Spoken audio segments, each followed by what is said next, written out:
هذا واحد okay yihiin one then we go ahead okay now waxaan rabaa inaan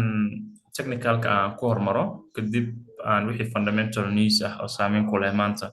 iyo aragtida selkan soo daadatay lacagta Japanese yen inaan hal iyo laba ka yiraahdo. Sidoo kalena shalay fursadihii intriga baxay inaan hal iyo laba ka yiraahdo ayagana si la mid ah. Lacagta dollarka maxaa abdiida ka soo kordhay aragtida fikirkeena maxaan ka qabnaa ayadana sidoo kale inaan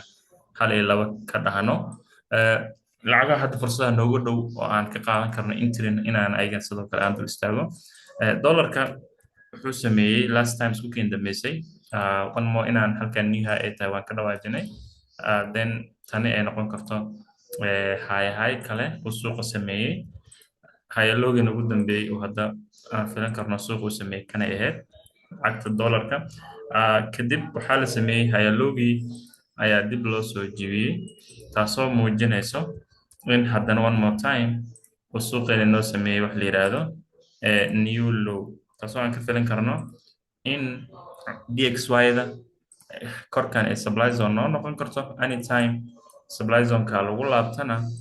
fursaddeena selka halkan aan kasoo qaadan karno aragtida noocaas ayaan qabaa. So haddii USD aan u gudubno marka jihada aan ka aamini karo waxaa waye kaliya USD inay jihadeeda ay buy sii ahaato haddii wax isbedel ah aysan time frame-ka uusan ku imaanin. Okay, haddaba Euro USD shalay entry ay bixisaa jiray oo London session ay bixisay New York maxalay TB ilaa iyo konton bip ay dhaqaaqday. I know inay dad badan qaateen haddii aadan qaadanna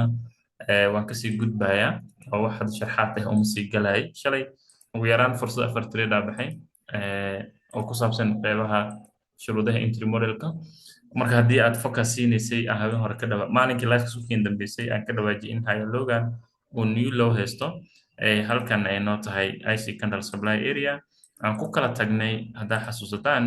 in correctionkan shuruudaha entry modelka laga ilaashado haddii supplyga lasii dhaafan supply zonka uu kasii karo ay jirto laakiin kan haddii uu shuruudda ku siiyo fursadaada selka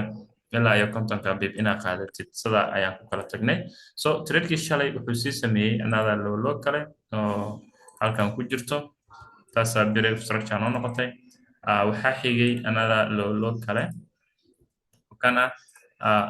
then lowhagan ugu dambeeyey waa meeshii trade-ka aan kasoo qaadanay shalay supply zone-ka ahaa. So lowhagaasi haddii aanan la jebin oo weli sidiis u yahay ani weli waxaan filin karaa inuu suuqan sii ahaan doono yuurada jiha sell ah sababtoo ah wax shuruudo ay ugu dhiirigelinaya ma jirto ayadoon lowhaga la jebinin inaan fursadaha buyga aan focus siiyo keli aragtideeda weli waxaan qabaa in kani uu yahay asaga naftirkiisa correction kale oo aan shuruud kasoo dhisi karno anigoo targetkeenu uu yahay ilaa one more time yuurada ay selka sii aado focuskana aan siin doono ilaa imbalanceydaan naga hooseeyo in la sii aadi karo laakiin calaa dollarka DXY sidaa nooma sheegayso oo ay waxay sheegaysaa inuu suuqa DXY ay sell tahay yuurada ay buy noqon karto laakiin time frame one hour markii loo fiiriyo Euro USD aragti weli waxaan qabaa in lowhagason la jebinin aanan go-aan ka qaadan karin inay fursadeeda weli buy tahay aan weli aan kusii adkaysan karno in jihadeeda weli ay sell tahay. So taasoo noo kalsooni aan ku qabo maalmaha nagu soo aadan iyo bishan May in Euro USD haddii aysan wax isbedel ah lowhaga ku imaanin in aan sii wadi karno zoomka hoose oo sida hadda biaskayga mis aragtida aan ka qabo. Okay, so marka correctionkan haddii aan ula degto lower time frame-ka shuruudaha entry modelka oo aan rabo inaan ka helo haddii aan ka heli karno aan isku dayno horta correctionka laabanayo order flows inaad iska ilaalisid mar walba ku dadaal kaasi waxaa ahay kan wuxuu noqonaa high low kaasina wuxuu noqonaa high high. So 5 minutes-kii trendiga correctionka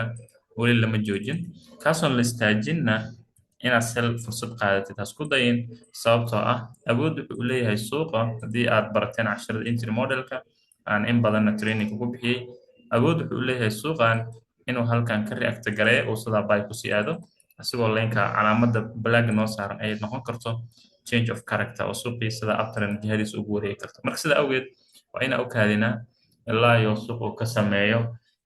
shiftigan hayalooga u dambeeyo oo 5 minutes-ka ah anigoo liquidity-gan marka equal high maybe halkan xataa ay noo noqon karto wax dhib aanan ku qabin laakiin aan u dulqaadano suuqa ilaa uu ka jibiyo 5 minute high lowgii u dambeeyey sida aniga aragtideeda aan qabo. Okay, now euro USD aragtidaasi screenshot ka qaado aan please mail dhigo sababtoo ah aniga inaan suuq ku analyze gareeyo haddana ma awoodo inaan kuu soo diro fursadda intriga buy mise sellka sababtoo ah maybe dad qaar inaan la wadaago waa laga yaabaa haddii aan waqti u helo laakiin way ugu adag tahay inaan mar walbo adiga aan kula socodsiiyo fursadaha intriga meesha ay marayaan. Okay, now screenshotka ka qaado ani ahaan waxaan qabaa haddii euro USD aad sell qaadanaysid u kaadi shiftiga ha kuu dhaco kadib retestiga sell ka soo qaado waa sida aan qabo haddii uu dhici waayana dee wax qasab ah meesha ma biyaalaan oo suuqa jihadiisu iskaga sii socon karaa ayadoo markaa ka fiirsasho lahayn. Okay, now GBSD hadda hal iyo laba ka yidhaahdo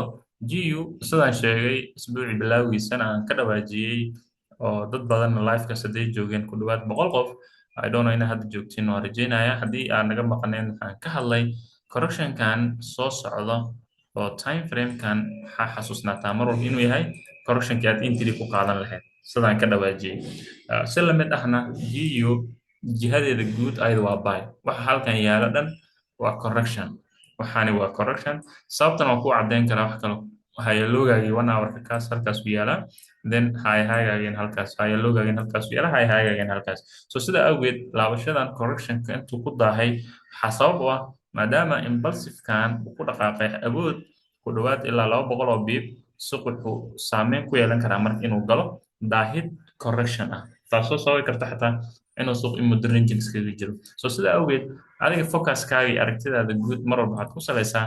hayaloogan halkaa yaalay ma la jibiyey waa maya haddaan la jibinin mar walba aragtidaada jihada buyga suuq u qaado haddii scenario 315 minute aad trade garaysin okay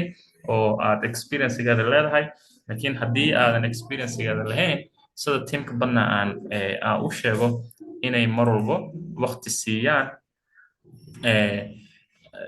waqti siiyaan aragtida ah in marka correctionka ay ka warhayaan scenario 1 iyo 2 so sida awgeed kana shift ayuu noo ahaa kana liquidity ayuu noo ahaa 15 minute-ka marka u degano waxaan ka dhawaajiyey maalmihii aan life isku keen dambeysay namiya u kaadiya ilaa laga jibiyo last loo haygi 15 minute-ka haddii aan wada soconay ahayd kana 15 minute loo hay noo ahaa kan loo hay kala another loo kala maxaa yidhi shifting hadduu noo dhaco ani ahaan waxaan qabaa retestigan kala soo laabanaya inaan entry ku sugno anagoo fursadeena buy ka qaadanaysa the same scenario oo 5 minute markaa u degtay ayaan fursadii saaka halkan aan ka qaadanay I don't know inaad qaadatay fursadaasi haddii aad xogta sidaa u sheegay ka wareysay haddii aadan qaadanna opportunity fursad fiican oo structure shiftigeedii even low time frame 5 minute lagaa joojiyey oo order flow-ga ayaa ka ahaa structure-kii trendiga soo laabanaya in lagaa joojiyey then even retest qurux badan lagu sameeyey targetkaaga hadda TB1 waa haysataa so teamka traderska ah mar walbana hal fikir inaan ka sinaanaa rabaa fikirkaasoo ah live trader markaa noqotid inaa experience ahaan suuq u dhistid aadan signal raadin sababta signal muhiimadda kaliya uu ku keeni karo waxaa waaye uu dhibaatada kugu reebi karo waxay noqonaysaa inaad tradyadii aad u fikirtid inaad lacag samaysid aadan u fikirin xirfad joogta ah adiga ku dhista experience taasoo beri kuu fududaynaysa inaad suuqan sidaarta ugu shaqaysatid adoo cidna u baahneen laakiin haddii ay noqoto in groupis hadaaba signal lagu siiyo way adkaanaysaa qof isku filan inaad noqotid so sidaa awgeed laifafka noocan oo kale keli waxay naga caawinayaan inaan isku xog darsano aragtida aan ka qabo suuq inaan hal iyo laba aan ka dhahno isku fikirkeena aan hal jiha u jeedan maadaama istaraatiijiyad aan isticmaalno SMC concept tahay qof walbo halkan ku jirana as leeyahay wuu bartay okay now kani correctionkan shalay dad sel usoo qaatay way jireen oo ilaa halkaas selkaas soo trade gareeyay I don't know sababta laakiin ani euro USD aan sidaa u trade gareeyay laakiin GU waan qabay fikirkan inuu buy aadi karo suuqa oo intrigan ilaa hadda ku dhawaad 50ka bib TB1 aan ku helay TB2-gaygan ilaa 100kaas bib mise ilaa hayga aan rabo inaan ku sugo haddii ay suurta gasho another 50 bib kala uga fadhiya GBP USD inay ii samayso so that's the market structure-ka order flow iyo time frame-ka aa ii sheegayo inaan sidaa u analyze gareeyo suuqa marka screenshot ka qaada iyadana bal ku laabo haddii aad wax khaladay stop loss GU sell u raadinaysay bal arrinta meesha ka khaldaneen dib ugu laabo 1 hour kaaga ma khaldanaa ma supply demand kaa khaldanaa ma order flow 15 minute kaagan fahamsaneen adiga isku laabo laakiin sidaa awgeed ani GU kontonka bib saaki intrigaas halkaas ka qaadanay waana ka dhawaajiyay laafifkii hore in arrinta noocaas ah ay sababi karto ay institutionkan anytime ay diyaar u yihiin inay suuqan demand-kan buy ka qaataan. So GU halkaas oo gudbaya waxaa kuu soo horay USD card. USD card right now xaaladaha ay ku sugan tahay horta fursad sell ah ayaan rabaa inaan ka dhiso. Time frame-ka guud caadi ahaan waa sell. Haddii aan slogan aan muddo badan aan ka dhisnay oo arrinteedana aan ka hadlay ilaa xalay dhalinyarta even live membershipka even discordka joogtay aan dhowr mar aan kala discuss gareeyay aan yidhi balnamiyo USD card anikan correction u yahay sida caadi ahaan sida halkaa iga muuqato sababtoo ah wax halkaa i yaalo wana arloolo halkaasina waxa i yaalo waa loo high oo supply zonekii koraa la tagay waa intaasoo intaan ka qabay fikirka so 5 minutes 15 minutes ka u degtay confirm aan xaqiijiyo in 1 hour iyo 15 minutes isku jaha yihiin taasoo ii fududaynaysa inaanan ka hor imaanin order flowga correction taasoo high halkaa ka dhigtay then another high kale high low kale high kale then correctionka all the way halkaasuu soo daatay then wuxuu sameeyey another high so high lowgii u dambeeyey halkaasaa laga jibiyey I think shalay galabtan baan xaqiijiyay arrintaasi in 15 minutekii high low halkaa laga jibiyey so sidaa awgeed halkaa waxay noo noqonaysaa marka liquidity okay taano liquidity halkaas ay noo noqon kartaa then kan wuxuu noo noqonayaa manipulationkii suuqa sameeyey so manipulationkan iyo 15 minuteka high-ga hal dhaqaaqa isla ahaayeen marka so sidaa awgeed ani ahaan markuu shiftigan ii sameeyey aragtida shiftigan suuqii wuxuu sii sameeyey break of structure sida halkan idin kaga muuqato I think scenario 2 ayuu sameeyey sida hadda aan raban inaan fursadda u qaadana ayaan rabaa inaan islaan lahayd so entry scenario 2 inuu suuqa kusoo laabto aan raba in halkaas ay ahayd so laabashadu soo laabtay almost hadda already entrygeena wuu tagay si aan fursadda u qaadano laakiin xaqiijin 5 minutes inaan dib u laabto even 1 minute aan dib ugu laabto si aan u xaqiijiyo qaab ahaan order flowga suuq imaashihiisa so now 1 minute entry modelka waa correctionkii soo laabanaya mustaqaaqi entry inaad ka sugtid in laga istaajiyo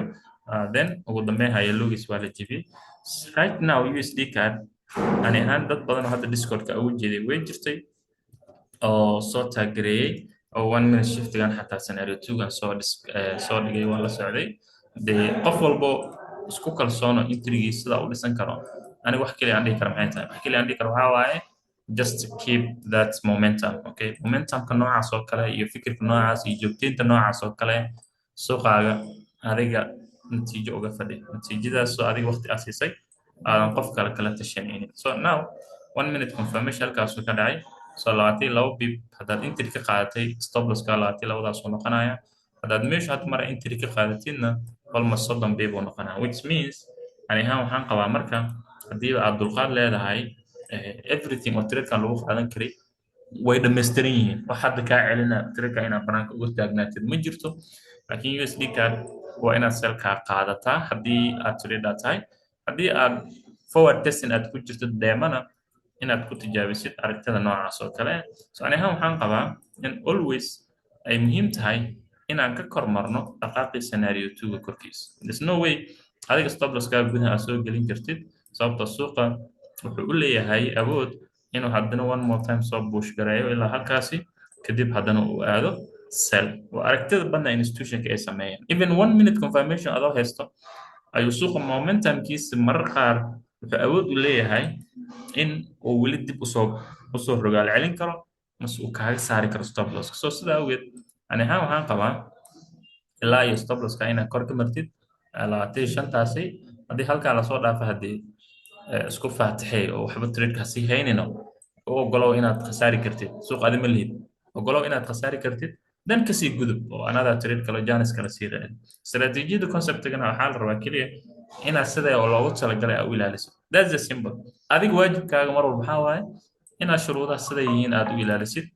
aadan wax big deal aadan ka dhigin so aniga TP-gayga waxaan qabaa ilaa iyo halkaas last TP halkaas uga bixi karaa USD card live marketkaas ilaa 60kaas bib iga badan haddii stop loss-kaas 26daas la iga siina haddana waa kasii dhacaya laakiin adiga hadda meeshii hadda maraysa haddaa ka geshid that's to almost 10 bib kale ayuu suuqa sii dhaqaaqay 8-7 bib so ani ahaan hadda halkaa ka gashay is okay labaatan iyo lixdaas bii baad khasaarinaysaa haddii labaatan iyo lixdaa lagaa qaadan haddii suuq u faar wax keli aa kiribtid maxaa waay manage your risk then be patience aad ku sugtid tradeadaada okay now ani ahaan waxaan qabaa stop losskaaga inuu ku aado 1.3705 and then targetkaagan uu ku aado ilaa iyo 68 bib haddii ilaa iyo maalmaha beri ay nagu soo aado inaan TP ka helno even New York sessionkan hadda inuu noo sii dhaqaaqo so taasi inta aan ka qabaa USD card wax cabasha aan dib ugu laabanaa inaad tradekaas ka baqana meesha ma taasho I have to execute then tradekaas sidaas ayuu ku yahay trade life ah so sidaa awgeed waan kasii soconayaa waxaan usii gudbayaa lacagta la yirahdo card JPY card JPY shalay horta entry ay bixisay oo entrygan dad badan way ka faa'iidaysteen aan rajeynaya haddii aad shalay aad suuq waqti siisay this was live market even waxaa uga baxay aniga ilaa iyo kontonka bib fartanka sideed bib so moveka kale maana sii raacin sababtoo ma garan karo inuu sii socon karo suuq in kale now newskan marka hadda soo baxay I think inay ahayd arjena saka I think I don't know Asian session inay ahayd so bal forex factory aan ku laabano maxaa sababi kara newska noocaas haddaa xasuusataan isniintii waxaan ka dhawaajinay inuu jiray news soo bixi karo lacagta JPY-da okay now marka lacagaha wax JPY oo trade oo news ka soo baxay ma jirin marka waxaa saameyn karo ani ahaan ay maanta khamiis tahay wax saameyn karo maybe newsyada USD-da okay USD-da iyo Canadian-ta baa saameyn karo xalay waxaa soo baxay news bombsa ah I think ay yiri arbaca iyo khamiis waa maalmo news ah marka suuqa inaad isku stop losskaaga iyo TP-gaaga inaad ka wareysid si especially stop losskaaga inaad ka wareysid sababtoo ah tradeyada noocan oo kale movekan kuma ogolaanayaan xataa inaad seconds gudahood mise daqiiqad gudahood inay 300 oo bipos u daataan awoodaha noocan oo kale marka waa maalmaha news jiro halkan kaa u badnaa watii aan ka dhawaajiyey maalmihii lasoo dhaafay live-ka ahayd so now newskan uniform waxaan is leeyahay horta xilliguu soo baxay waa I think London session tisaka so London maxaa jiray oo sababi karo card JPY oo news noocaas oo soo baxay so I think lacagta ugu badan oo newska ka soo baxay waxay ahayd pound-ga ahayd then waxaa xigay lacagta euroda then isla maanta wax kaloo news kaloo saameyn karo sabab ku yeelan karo lacagtan card JPY uma jeedin I don't know meesha marka sheekadan meeshay ka khaldan tahay okay but we can say movie-da noocan oo kale maybe institution-kan bangiyada inay liquidity badan arkaan sida halkan oo kale smart suuq inta badan uu socday uptrend waxaanay dhan trendline liquidity inay ay u niyeysteen sida awgeed ay suuqa sel u soo daadiyeen arrinta noocaas ma ka qabaa laakiin maanta khamiis ah calendar-kan aan fiiriyo wax lacagta Japanese yen saameyn ku yeelan karo sida u dhaqaajin karo ima muuqdaan kaliya waxa ii muuqdo eurodan oo saaka maybe 5 saac markay ahayd newsaas ka soo baxay newskana shalay ma soo bixin dee shalay haddii aan dhihi lahaa Canadian-ka saameyn ku yeelatay oo lacagta kaadhka saameyntaas reebtay oo selka fursad sidaas ku dhaqaaq hadaa dhihi lahaa dee newska ma soo bixin shalay saakuu soo baxay saaka London uu soo baxay wax suuqan saa u daadiyey waa London session maanta oo khamiis ah shalay anaabu trade arbaci shalay trade-ka anaa qaatay arbaci ahayd fursadaasaan ka qaadanaa so marka keli waxa aan qabo waxaa waaye waa nidaam institution-ka ay go'aamiyeen inay fursadda noocan oo kale furaan so that's why aan ku leeyahay anytime suuqan aa buy or sell aa gelaysid stop loss-kaaga number 2 ku ahaado the first thing stop loss the second ka fikir markaas inaa faa'iidid mise inaa khasaartid laakiin make sure trade-ka intaadan qaadan stop loss-kaaga waa inuu xaqiiqsanaada so sida awgeed tan oo kale kugu dhici karto adoo hobkareynaya card JPY buy u gashay daqiiqad gudaheed mise inta account-kaaga uu downkaas uu gala so USD JPY la mid ayadana sida hadda ii muuqato ayadana waa la mid laakiin trendigan USD JPY ninkii trade gareynaya bishan April I think xaaladeeda waa ka wareysaa. I think xaaladeeda waa ka wareysaa. April saasaa loo jiifay meel qaab socod ah oo scenario 3 iyo correctionkan iyo ranginkan in la trade gareyn mooye ani card USD JPY trade aan ka qaatayba bishan waxaan xasuustaa mid halkan ku jiray oo markuu suuqa fiicnaa ahayd oo boqolkaas bib ahaa iyo mid kaloo halkan ku jiro seelka ah unbaa xasuustaa wax kaloo aan xasuusto oo aan suuqan ka qaatay labadan trade ahayn ma jiraan bishan so inteed ugu badanna calaamadan ranginga iskaga jirtay so xaaladaha noocan lacagaha markay galaan lacagaha kaloo ka fiican oo volatile laha oo move ka fiican loo jihaysan like USD card oo kale GBP USD oo kale Euro USD bisha April lacagaha ugu fiican waxay ahaayeen Euro USD GBP USD USD card laakiin card JPY at least ay xataa way fiicneed USD JPY waa ka dhacsana then USD CHF aydan shalay اسبوعا ايضا لaba trade aan ka qaadanay haddaa xasuusataan kan oo buygaas ahaa ilaa full TP-gan waa tii aydan yiri miyo full TP-gana sugaya life isku kin dambeysay suuqa halkaa maraayo then fursad kaloo shalay aydan isla New York session halkan aan ka helnay way jirtay iska gaabneed oo ilaa iyo 30 bib miya mas 30 bib iyo 30 bib aan ka helnay so labadan lacag USD card aydan fursadaas ay bixiyeen so total isbuucan journal ahaan waxaa marinaa 7 trade hal stop loss iyo 6 TP ah so the consistency marka kuma dhisneen qaab signal lah maybe haddii group signal nidaamyo I think waxay ku dhisneed kaliya analyze setup bay ku dhisneed ee kuma dhisneen group oo marka live so aniga ahaan marka USD card hadda ku laabanaya hal iyo labo USD card taas waxa ahayn hadda nooma hay guys sideed qof ay maqlayso codkayga maqlayso kule USD card taas hadda live no ah and wax kaloo aan hadda ku dari karo ina haddii telefonka kuu soo qaado sali bay ku dhaha moogi laakiin sidaa wax u wado iyo nidaamka wax u wado iyo hadaladeeda iyo sidaa wax u rabtid inaa ila samaysid it's just let's do it the market because suuqan shaqada kali aad qaban kartid waxaa waaye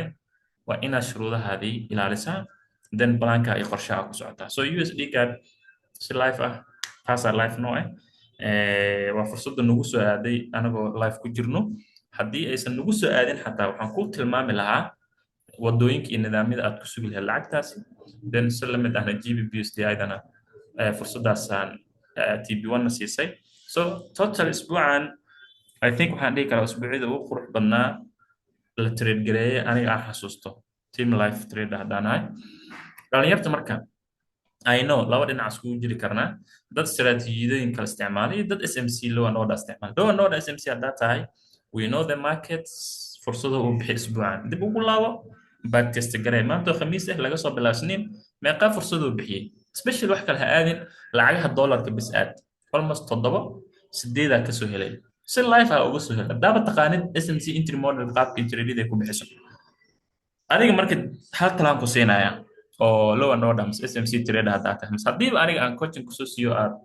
cilmigan sidii loogu talagalay u fahansan tahay taladeedu wax kale ma ahan just waxaa haysataa plan iyo qorshe aad suuqan kaga shaqaysan lahayd soo go'aanso inuu wax qof walba go'aan u leeyahay Soomaa adiga soo go'aanso nidaam walba suuqa ugu shaqaysan lahayd iyo wax walba kuugu dhiirigelin lahaa inaad trade-yada noocan oo kale aadan misgareynin iyo wax walba shuruudo adiga maanta naftaada uga fadhin kartid aad suuqa inaad dantaa leed ka gaartid naftaada la sheekayso koobshaha soo qaado meel fiican tag wax ku dhibaayo iyo wax kaa dhiman iyo wax la rabo inaad joogtiisidna nidaam u kala qor wixii kaa dhimanna soo dhammaystiro wixii ku dhibaayna iska reeb wixii muhiim ku oo adiga maanta horumarin kartidna horumari wax ugu muhiimsan oo lagugula talin karo maanta qof kuu sheegi karo antas laakiin suuqan fursad ma bixiya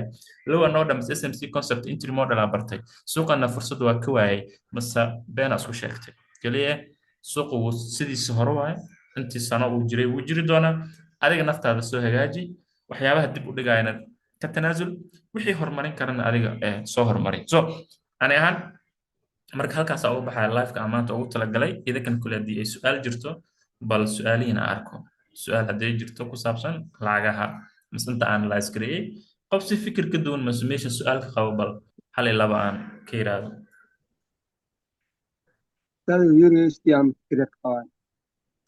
USD fikirkaa ka qabtid maxaa ku socdos Euro USD shifti aa laga qaado shifti uu sameeyay marka retest yar aad sugaya retestina 50% lagu dhaqaaqo inaad sel usoo bishaartaa miya yes marka hadda waa u jeedaa meesha liquidity ay ku taalo shift inta dhigto meeshaasaa liquidity taala marka. ma kaa warhaya in inta dhigto haa meeshaa dhigta. ustaadi haddii aad coachingka ma soo martay teamka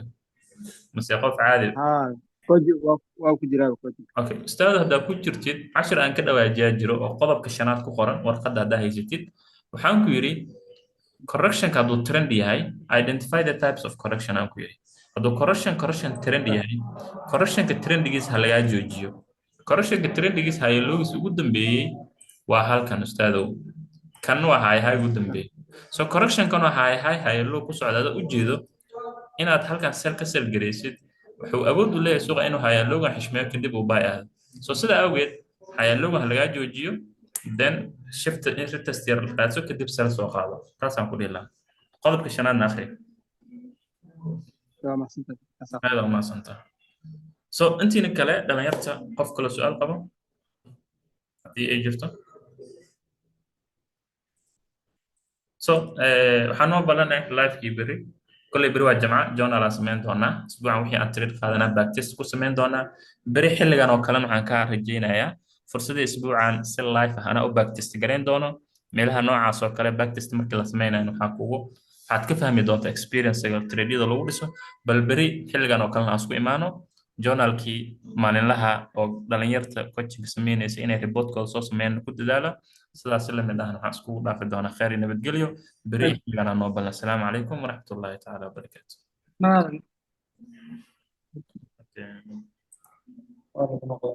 aan ku saacsan